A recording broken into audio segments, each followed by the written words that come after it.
The wind at Aegis 7 had a personality.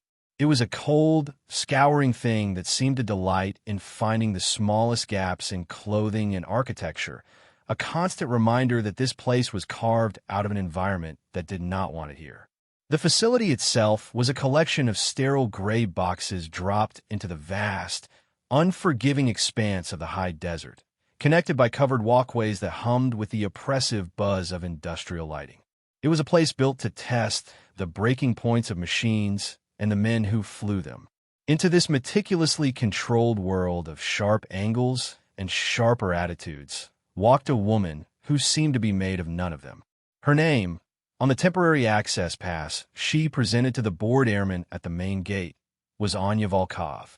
She was of an age that was difficult to place. Her face was lined with the fine etchings of sun and time, but her eyes, a pale and watchful gray, held a stillness that felt ageless. She carried a single, worn canvas tool bag over her shoulder, its weight seeming to ground her against the persistent wind. The airman scanned her pass, his brow furrowing. "Volkov, civilian tech consultant?" he mumbled, his tone infusing the title with the importance of a janitorial contractor. He waved her through without another look, his attention already back on his phone.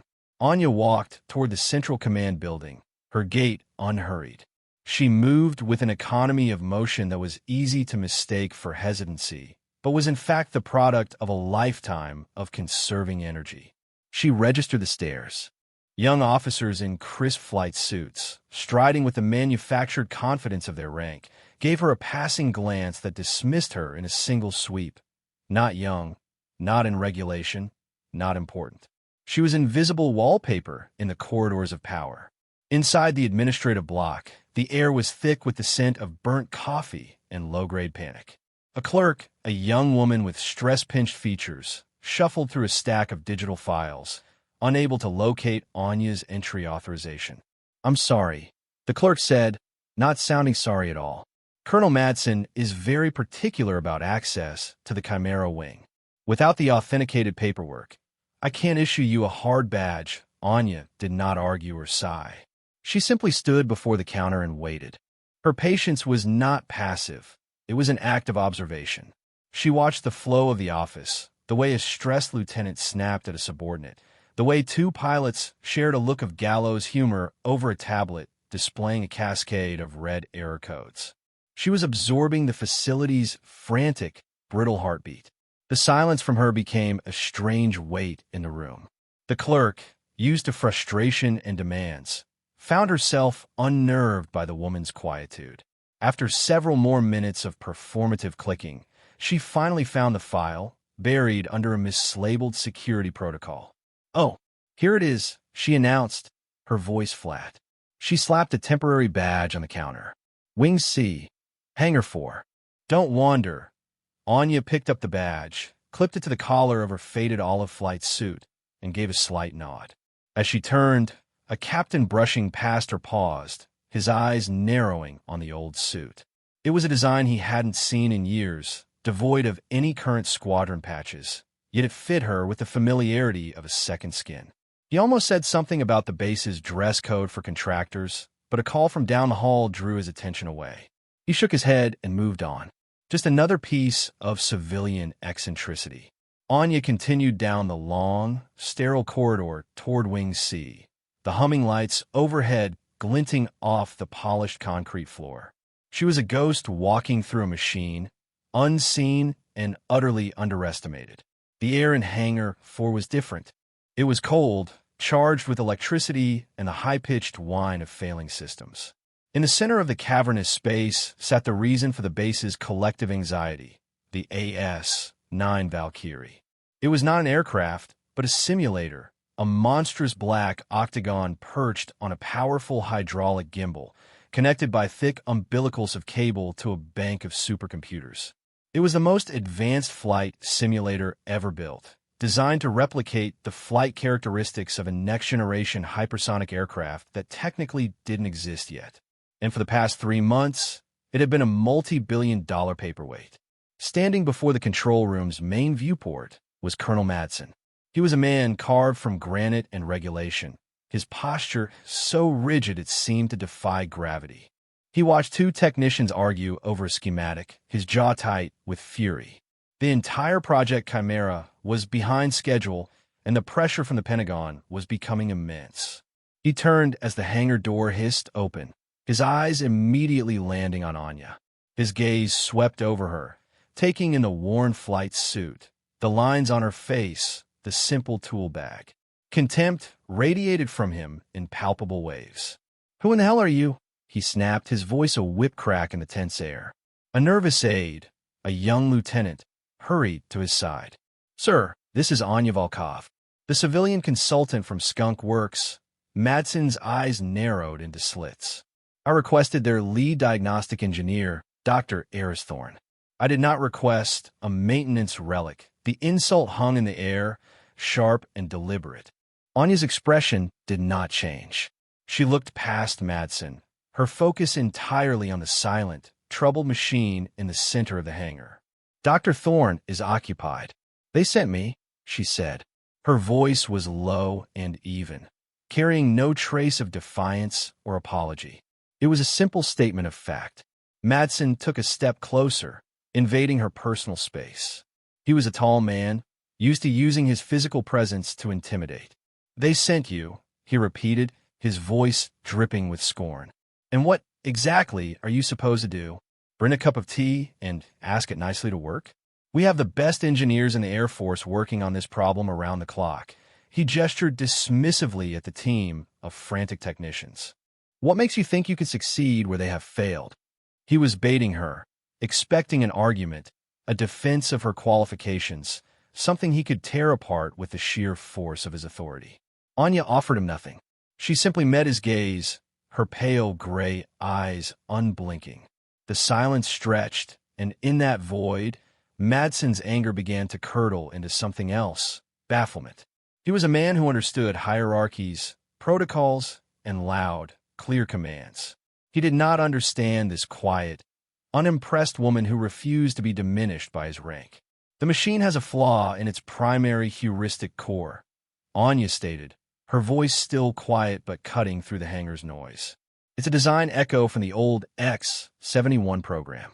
The thermal regulators are misinterpreting feedback from the gimbal's gyroscopic sensors under high-G stress loads." The flurry of technical terms, delivered without a hint of arrogance, caught the nearby technicians by surprise. They stopped their arguing and looked over. One of them, a senior engineer, frowned. "The X-71? That program was decommissioned 20 years ago. The architecture is completely different. The architecture is different," Anya agreed. "The philosophy is not." Madsen let out a short, sharp laugh of disbelief. "Philosophy? This is a machine, not a debate club. Lieutenant, find out who authorized this, and have him on the phone with me in 5 minutes. This is an unacceptable waste of my time." He turned his back on her, a gesture of ultimate dismissal. He had passed judgment, and in his world, his judgment was final. Anya did not watch him go. Her attention was already fully consumed by the Valkyrie. She walked a slow circle around the machine, the way one might approach a wary, powerful animal. The young pilots, a clique of Top Gun hopefuls led by a swaggering lieutenant named Evans, watched her from the sidelines, smirking. To them, she looked like someone's lost grandmother wandering through a high-tech zoo. Anya ignored them. She ran a bare hand over the cold, composite skin of the simulator, her touch a strange mix of clinical assessment and deep familiarity. Her fingers traced the seams, the access panels, the faint stenciling that warned of high-voltage conduits. She stopped at a small service hatch near the base of the hydraulic gimbal, a panel no one had paid any mind. She pushed up the sleeve of her flight suit to get a better grip on a recessed latch. For a fleeting moment, a tattoo on the inside of her forearm became visible under the harsh hangar lights. It was a small, faded design in black ink, so old the edges had blurred. It looked like a stylized ghost, its form fluid and indistinct, intertwined with a precise rendering of the Cassiopeia constellation. One of the younger airmen, a boy named Peters who was fetching tools, noticed it. He had an interest in astronomy and recognized the star pattern. but the ghost figure meant nothing to him. He dismissed it as just an old, strange tattoo on an old, strange woman. Anya's focus was absolute. She wasn't looking at the diagnostic screens or the complex wiring diagrams the other engineers were agonizing over. She was listening. She tilted her head, her eyes half closed, concentrating on the low, almost subaudible hum of the machine's standby power. To everyone else, it was white noise. To her, it was a language. She heard the slight arrhythmia in the cooling system, the faint strain in the capacitors that fed the main processor. She heard the ghost in the machine because she had known it its entire life. She walked over to the main control station, where the senior engineer was trying to run another failed diagnostic. He glanced up at her, his expression a mixture of annoyance and curiosity after her earlier comment about the X-71. "Can I help you?" he asked, his tone making it clear he hoped the answer was no. Anya pointed to a single line of code scrolling amidst a waterfall of error messages. "There," she said, "the temperature reading for the hydraulic fluid. It's reporting in Celsius, but the heuristic core is parsing it as Fahrenheit." The engineer stared at the screen. He zoomed in on the data stream.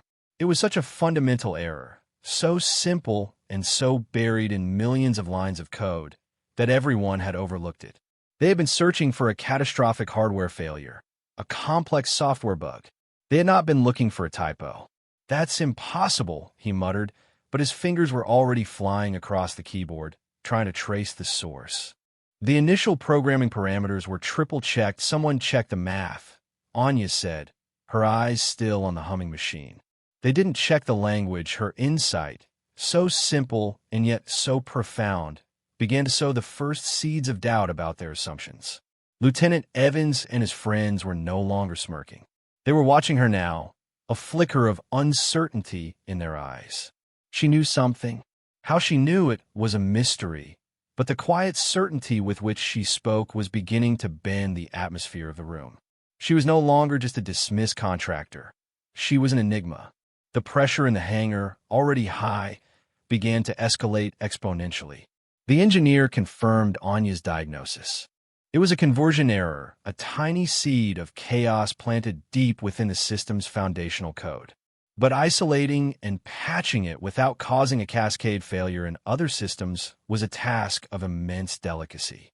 Madsen, having been informed of the finding, returned to the control room, his expression now one of grudging irritation rather than outright scorn. The fact that this woman had found the problem was a blow to his ego, but his priority was getting the simulator working. "Well," he demanded, "how long until it's fixed?"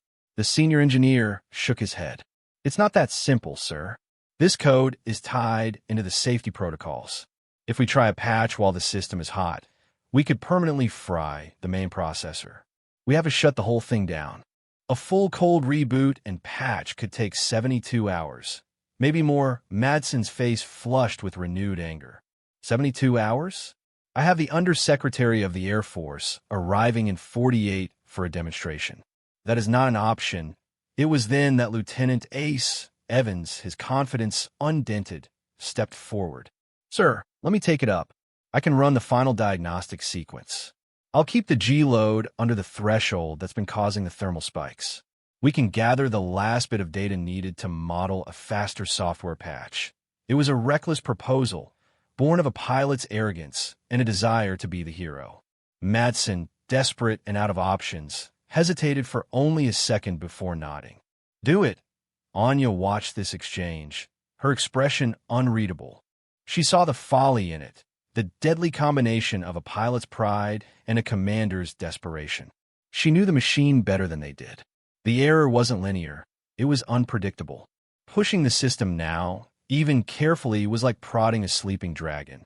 Evans climbed into the cockpit, strapping himself in with a theatrical flourish for the benefit of his audience. The canopy hissed shut, sealing him inside the black octagon. In the control room, the main screen flickered to life, showing his view from the virtual cockpit. He began the pre-flight checks, his voice cool and professional over the comms. The initial stages of the simulation ran smoothly. Evans flew the virtual craft through a series of complex aerial maneuvers. The G-force meter on the display climbed steadily. "Everything feels smooth, control," he reported. Pushing to Mach 3, then it happened. A flicker on the screen. A single error code flashed, different from the others. Then a cascade. Alarms began to scream through the hangar, a cacophony of electronic shrieks. The Valkyrie, which had been moving with programmed grace, suddenly jolted violently. On the screen, the virtual world dissolved into a blur of static. "I've lost control," Evans yelled, his voice tight with real fear. "Repeat, I have lost all flight controls." The simulator began to buck and heave on its hydraulic gimbal, shaking with terrifying force. The G-meter spiked into the red, far beyond human tolerance. The safety overrides, compromised by the very code they were trying to fix, failed to engage. The emergency canopy release was unresponsive. Panic erupted in the control room. Technicians shouted conflicting orders. Madsen stared, his face ashen, at the violent thrashing of the machine that was threatening to tear itself apart, with his best pilot trapped inside. Madsen, his authority disintegrating into sheer panic, needed a target for his rage and fear. He spun around, his wild eyes landing on Anya. She was the only person in the room who was not shouting or running in circles. She was standing perfectly still, her gaze locked on the tormented machine. "You!" he roared, pointing a trembling finger at her. "You did this. Your meddling caused this. Get out! Get out of my hangar!"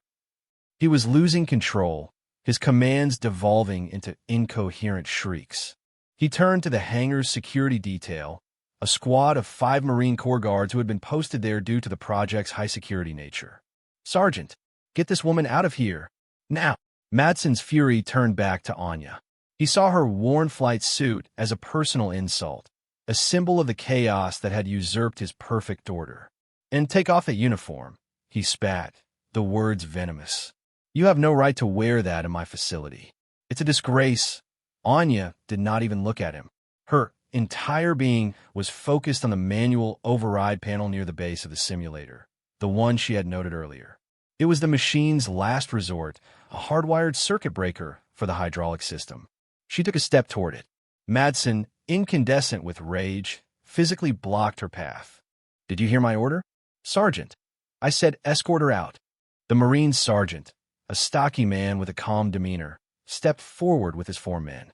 They moved with the practiced efficiency of their training, forming a loose semicircle around Anya. "Ma'am," the sergeant said, his voice firm but not aggressive.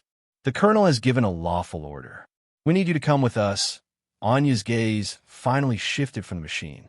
She looked at the 5 Marines, not with fear or anger, but with a kind of weary assessment. The alarms were still blaring, the sound of metal groaning under stress filling the air. Inside the cockpit, Lieutenant Evans had gone silent. "No," Anya said. The word was not shouted. It was a simple, immovable statement. The sergeant sighed. "Ma'am, please don't make this difficult." He reached out to take her arm. The moment his fingers made contact, Anya moved. It was not a fight. It was a demonstration of physics. She used his own momentum, stepping inside his reach, her hand lightly touching his elbow, while her other hand found a pressure point just below his jaw. The sergeant's legs buckled, his eyes wide with surprise as he sank to the floor, completely neutralized without a single blow. The other 4 Marines moved in at once, reacting to the threat. They were trained, strong, and fast. They were not fast enough. The first came at her high. She ducked under his lunge, her shoulder checking his hip, sending him stumbling off balance into the path of the 2nd Marine. The third tried to grab her from behind. She dropped her weight, pivoted on the ball of her foot, and used a hip throw so fluid and unexpected that he was airborne for a moment before landing hard on his back, the wind knocked out of him. The fourth lunged with a restraining hold. She met his advance not with resistance, but by flowing with it, redirecting his hands and using a simple wrist lock that forced him to his knees in an instant. The fifth, seeing his comrades fall in seconds, hesitated, and that hesitation was all she needed. She closed the distance, her movements a blur, and a precise, open palm strike to his shoulder's nerve cluster caused his entire arm to go limp. The whole encounter took less than 20 seconds. 5 highly trained Marine guards were on the hangar floor, disoriented, disarmed, and utterly defeated, but with no broken bones or serious injuries. She had dismantled them with the efficiency of a master craftsman disassembling a complex piece of machinery. The hangar, save for the screaming alarms of the Valkyrie, fell into a profound, shocked silence. Every eye was now on Anya. The technicians, the pilots, the stunned Marines, and a completely dumbfounded Colonel Madsen stared as if she had just grown a second head. She paid them no mind. The momentary distraction was over. She turned, walked unimpeded to the manual override panel, and wrenched it open. Inside was not a simple switch, but a complex array of circuit breakers, coolant valves, and manual release levers, all protected by a key code lock. Her fingers danced over the keypad, entering a long, complex sequence of numbers and symbols purely from memory. There was a loud clank, and the lock disengaged. Without a moment's hesitation, her hands moved across the controls within. She did not consult a manual. She did not pause to think. It was pure muscle memory, a deeply ingrained knowledge of the machine's mechanical soul. She threw a sequence of heavy breakers in a specific order, twisted a coolant release valve, and then pulled a large, red lever-marked hydraulic purge. A deafening hiss of escaping pressure erupted from the base of the simulator.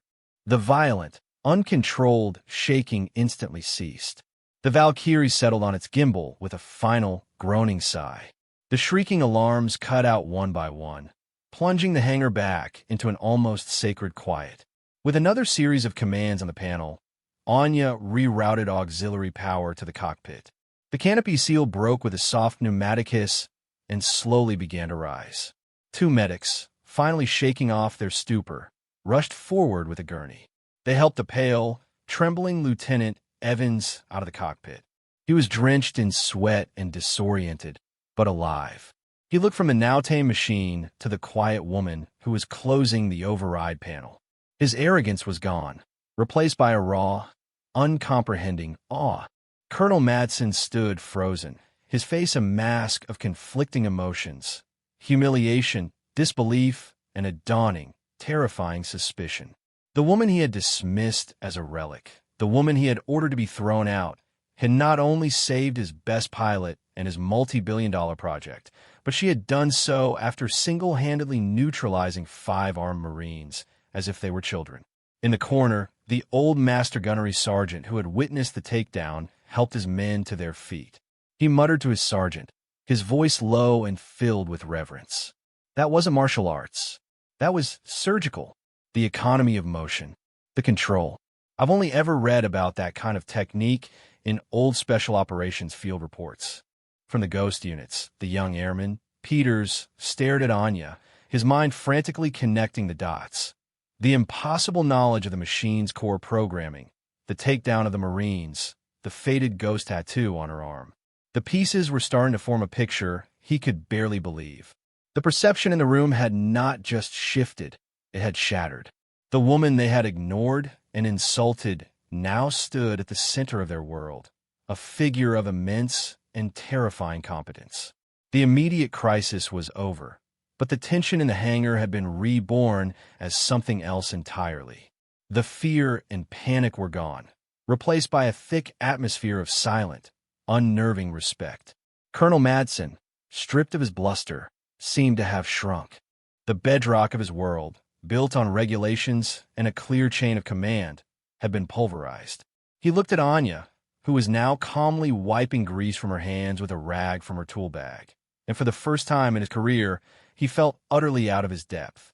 He cleared his throat, the sound unnaturally loud in the quiet hangar. "Fix it," he said. The words were not an order this time, but a plea. It was a complete surrender of authority. Anya looked from the colonel to the machine. She gave a single, curt nod. Without another word, she walked to the main access hub at the rear of the simulator's computer core. The senior engineer, the one who had first challenged her, silently stepped aside, holding the hatch open for her. His earlier arrogance had been replaced by the deference of a student to a master. Anya swung her tool bag off her shoulder and set it on the floor. She unzipped it, revealing not the high-tech diagnostic tablets and digital multimeters used by the other technicians, but a roll of older, perfectly maintained hand tools, calibrated torque wrenches, custom-made drivers, a well-worn soldering iron. She also pulled out a tube containing a roll of schematics. They were not digital printouts, but old, yellowed blueprints, the kind drawn by hand. They were the original design plans for the X-71's heuristic core, the ancestor of the Valkyrie. For the next several hours, Anya worked. She disappeared into the machine's guts, the hangar personnel watching the open hatch as if it were the entrance to a sacred tomb. There was sound from within, the precise click of a wrench, the soft hiss of a soldering iron, the quiet hum of recalibrated components falling into line. She did not speak, did not ask for assistance. She moved with a silent, focused grace, her hands knowing every wire, every circuit, every chip by touch. The younger pilots, including Evans, who had been cleared by the medics, now stood in a silent group, their earlier swagger gone. They watched, transfixed. They were accustomed to excellence in the air, to pilots who could push machines to their limits. They had never witnessed this kind of excellence on the ground, a person who did not just operate the machine, but seemed to be in communion with it. They were watching a master at work, and they knew it. The performance was a second trial, more profound than the first. The first had been a display of physical prowess and emergency response. This was a demonstration of deep, innate mastery. She wasn't just applying a patch. She was performing open-heart surgery, retuning the machine's very soul to the original, perfect harmony of its design. While Anya worked, a different kind of storm was brewing in Colonel Madsen's office. Humiliated and deeply unnerved, he had ordered his aide to run a full background check on Anya Volkov. The name on her pass was all they had, and the initial search yielded almost nothing. A sparse civilian record, a few previous short-term contracts with defense manufacturers, no military service on record. It was a digital ghost. That's impossible, Madsen growled, staring at the thin report on his screen. Nobody with that skill set exists off the grid. They deeper. Use my clearance. I want to know who she is. The aide, sensing his commander's desperation, initiated a search through the deeply classified archives, a place where records went to be officially forgotten. At the same time, hundreds of miles away at Nellis Air Force Base, General Marcus Thorne, the four-star commander of Air Combat Command, was receiving his afternoon briefing. At the end of it, an aide mentioned a strange incident report that had just been flagged from a high-security facility in the desert. Sir, it's probably nothing, but Project Chimera went in a lockdown for about 30 minutes. A simulator malfunction. The strange part is the report from the base security commander. He says a civilian consultant, a woman, incapacitated his entire 5-man Marine Guard detail before fixing the simulator herself. General Thorne, a man in his late 60s with eyes that had seen everything, went still. He had been about to dismiss the report. A woman? He asked, his voice suddenly sharp. Did it give a description? Yes, sir. Mid-50s civilian flight suit, expert in close-quarters combat, and apparently a master engineer for the Valkyrie system. The general stood up, a strange, distant look on his face. He walked to the window, staring out at the flight line. What was her name? He asked quietly. Volkov, sir. Anya Volkov. Thorne closed his eyes. A memory from over 20 years ago surfaced, sharp and clear.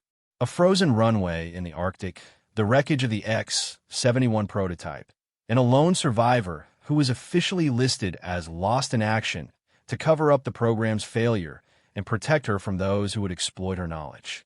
A pilot of such legendary skill, they called her the Wraith, because she could fly missions no one else could and leave no trace. Back at Aegis 7, Madsen's screen blinked. A new file had been decrypted and opened by a priority command from a level far above his. It was heavily redacted, vast swaths of black ink obscuring most of the text, but a few things were left visible. A single commendation for extreme valor and unparalleled aviation skill. a list of classified programs, including the X-71, and at the top of the file, a single call sign, Wraith. Below it, in parentheses, was her name, Captain Anya Volkov. A final note, unredacted, was appended at the bottom, entered only moments ago by remote command. It read, Extended Active Status, Tier 1. Full authority on Project Chimera. By order of General Marcus Thorne Madsen stared at the screen, the blood draining from his face. The relic, the disgrace. The woman he had ordered to be thrown out was not just a consultant. She was a living legend, the ghost who had designed the very soul of the machine he commanded. Hours later, the low, steady hum from within the Valkyrie's course ceased. A moment later, Anya emerged from the access hatch, wiping her hands on her rag. She looked at the anxious faces watching her and then gestured toward the cockpit with a slight tip of her head. "Try it now," she said to Lieutenant Evans. Evans, his face a mixture of fear and reverence, climbed back into the machine. The canopy closed, and the screens in the control room lit up. But this time, there was a difference. The boot-up sequence was faster, cleaner. The system diagnostics all glowed with a steady, healthy green. "Control, this is Ace." Evans's voice came over the comms, stripped of its usual bravado. "The system, it feels different. It feels stable. Run the full stress diagnostic," Anya said, her voice calm from the control room floor. "Sequence Omega-9," the senior engineer gasped. Sequence Omega-9 was a theoretical test protocol considered too violent and demanding to ever run on the actual simulator. It was designed to push the virtual craft to 20 GS and simulate a catastrophic engine failure at hypersonic speed. It was a machine breaker. Evans hesitated for a second, then his training took over. "Roger, Control." Executing Omega-9 for the next 10 minutes, the people in the hangar watched in spellbound silence. The simulator on its gimbal moved with a power and grace no one had ever seen. It pitched, rolled, and yawed with brutal precision, flawlessly executing the impossibly demanding sequence. On the screen, Evans wrestled the virtual craft through hell, but the controls responded to his every touch. The machine was no longer fighting him. It was a part of him. He landed the virtual aircraft, and for a long moment, there was only the sound of his ragged breathing over the comms. Then, his voice, shaking with emotion, filled the room. It's perfect," he stammered. "It's like it's alive. It feels like it was meant to feel." Anya simply nodded, then turned and began packing her simple tools back into her canvas bag. Her work was done. As she zipped the bag shut and slung it over her shoulder, she saw Colonel Madsen approaching.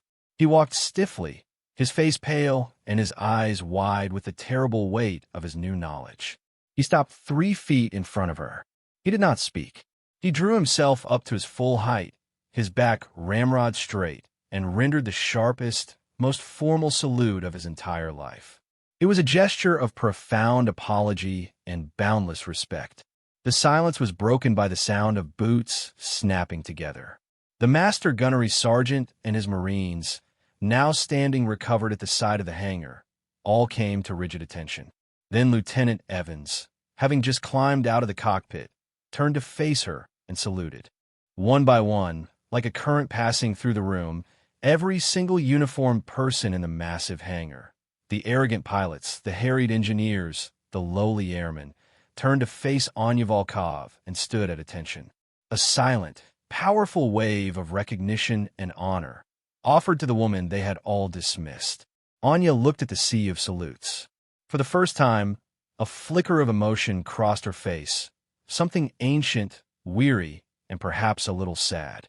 She held their gaze for a moment, then gave a single, small, acknowledging nod. That was all. It was enough.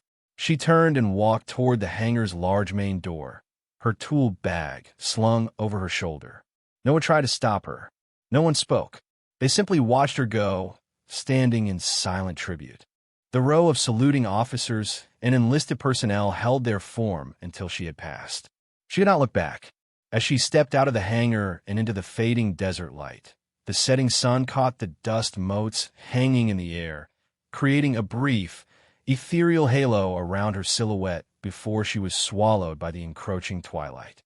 She walked with the same unhurried, economical gait as when she had arrived, leaving the world of noise and protocol behind her as she vanished into the quiet expanse of the desert. Inside the hangar, the spell was finally broken. The men slowly lowered their salutes, a collective sigh seeming to pass through the room. The Valkyrie simulator, once the source of so much strife, now sat silent and peaceful on its gimbal. Its angry red warning lights were gone. Its systems hummed with a low, steady, healthy thrum, like a sleeping beast finally at peace with itself. The senior engineer walked over to the main control station. He looked at the system log, the record of all the changes Anya had made. He scrolled through thousands of lines of recalibrated code, a masterpiece of elegant, efficient programming. And there, at the very end of the log, was a single, final entry. It hadn't been entered through a keyboard. It was a low-level command, almost an artist's signature embedded directly into the core programming. It was not a command string or a diagnostic note. It was a single alphanumeric symbol, rendered in simple text, a stylized ghost. The machine had been signed by its creator.